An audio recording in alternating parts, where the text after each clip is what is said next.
kapag nagmahal ka, dapat mahal mo talaga. Ganon kasi yun. Wala nang pagdadalawang isip kasi isang seryosong desisyon ang pagpili ng taong paglalaanan mo ng oras mo at pag-aalayan mo ng puso mo.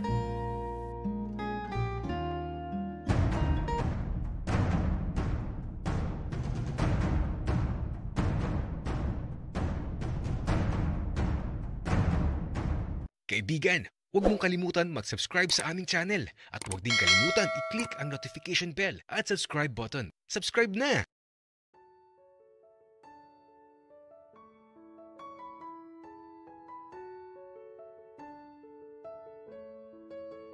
Napawi bigla yung kalungkutan ko. Napalitan ng saya ang nararamdaman ko. Kasi naman, akala ko wala na si Rafael. Kung alam ko lang sana na kapag nadurog ang salamin makakabalik na siya sa katawan niya. Eh di, sana noon ko pa binasag ng tuluyan ang salamin na yun. Anak, okay ka lang ba? Kanina naiyak ka. Ngayon naman, nakangiti ka na at masayang masaya. Ano ba nangyayari sa'yo, anak? Ipapacheck up ulit kita. Kasi parang malala ka na. Tatay, okay na ako. Di mo na ako kailangan ipacheck up. Tsaka, pengi ako ng pera, tatay. Aalis ako bukas. Pupuntahan ko si Rafael. Oh, bakit ka naman pupunta doon? Tatay naman. Siyempre nagising na siya. Kaya dadalaw ako. Sige. Sasamahan kita, anak. Tatay, wag na. Kaya ko ng sarili ko. Tsaka, nagugutom na ako. Tara na kumain. Kaya naman eto, naghapunan na kami kagad ni tatay. At matapos makapaghapunan, nilinis ko na yung mga basag na salamin. Tapos eto, naghahanda na ako para sa pag-alis ko bukas. Inihanda ko na ang bag na dadalahin ko. Eto, magdadala na din ako ng madaming damit para kahit matagalan ako may maisusuot ako. Nak, ano ginagawa mo? Bakit nag-e-empake ka ng mga damit mo? Maglalayas ka ba? Parang wala ka ng planong umuwi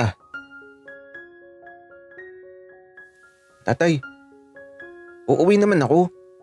Sasabihin ko na lang kay James na dito na lang muna para may kasama ka. Anak, Noah, tutulungan na kitang mag-empake ng mga damit mo.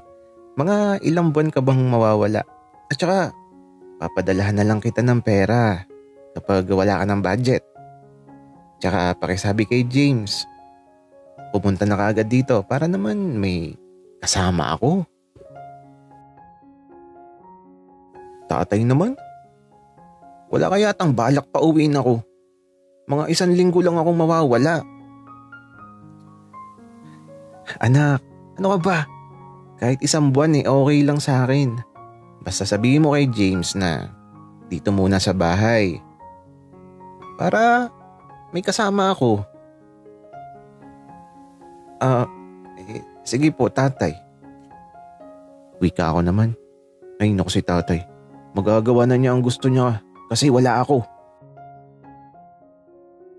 Kaya ito, matapos makapag-empake, natulog na din ako kaagad.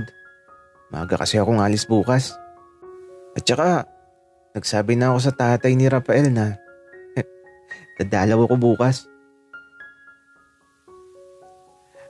Nakatulog na din talaga ako kaagad. At pagising ko, dito na si James. Ihahatid daw ako sa terminal ng bus patungo sa Maynila. James, napakaaga mo. Noah, huwag ka na masyadong maraming tanong. Sige na, lumayas ka na. Ako nang bahala sa tatay mo. James, umayos ka nga. BFF pa naman kita. Noah, ikaw ang umayos. Ingat ka. Kaya ito, hinatid na ako ni James sa terminal at nagsimula ng paglalakbay ko patungo kay Rafael. Sa totoo lang, kinakabahan ako. Kasi naman, eto na yun eh. Magkikita na talaga kami. Yung totoong pagkikita na. Makakausap ko siya. Tapos, masaya lang siguro ang mga mangyayari. Kaya naman, sa mahaba paglalakbay ko, parang lagi ako naiihi sa sobrang pagkasabik na makita si Rafael. Tapos, habang papalapit ako ng papalapit sa patutunguhan ko, mas lumalakas yung pagtibok ng puso ko. Gagi, kinakabahan talaga ako. Nakakainis. Para akong may himatay kapag nagkita na kami. Para akong nanghihina eh. Pero kalma lang. Ito na talaga yun. Magkikita na kami tapos yayakapin ko siya. At kung pwedeng humalik, gagawin ko talaga. Kaya ito, hindi talaga ako magkaintindihan habang nasa biyahe ako. Magkahalo kasi yung nararamdaman kong saya, tapos kaba. At nag-message na din ako sa tatay ni Rafael. Sabi ko, malapit na ako. At ang sagot sa akin, ingat daw ako sa biyahe. Kaya lang, bakit ganito?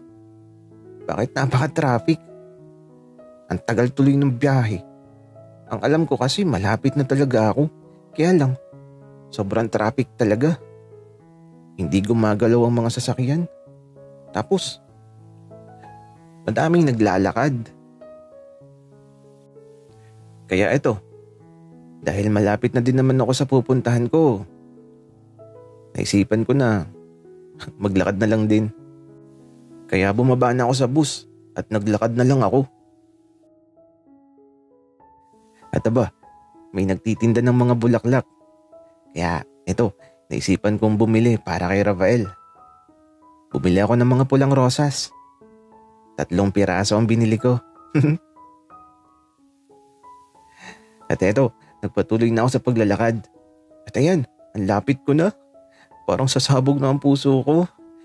Iwan ko ba? Pero, nakakakaba talaga. Kaya naman pagpasok ko sa ospital, sobrang excited lang talaga ako. At eto, diretso lang ako kung saan ko matatagpuan si Rafael. Pero bago ko magtungo sa silid niya, dadaan muna ako sa chapel. Magdadasal ako para matanggal yung kaba ko. Bakit ba kasi ako kinakabahan ng ganito? Ay naku. Kaya naman, matapos makapagdasal, eto na talaga. Wala nang atrasan. Tinaha ko na ang pasilyo patungo sa silid kung nasaan si Rafael. At nang marating ko to, tumayo muna ako sa harapan ng pintuan at huminga ako ng malalim. Grabe, kinakabahan ako. Hindi ko alam kung papasok na ba ako. Kasi naman, ewan ko ba, hindi ko may paliwanag yung nararamdaman ko. Pero, bahala na. Eto na yun eh. Bibilang muna ako. 1, 2, 3. Matapos akong magbilang hanggang 3, kumatok na ako. At agad namang bumukas ang pintuan na labis na ikinagulat ko. Dahil nang bumukas ang pinto, si Rafael ang unang nakita ko. Napatitig na lang talaga ako sa kanyang mga mata. At para akong binuhusan ng malamig na tubig sa kinatatayuan ko.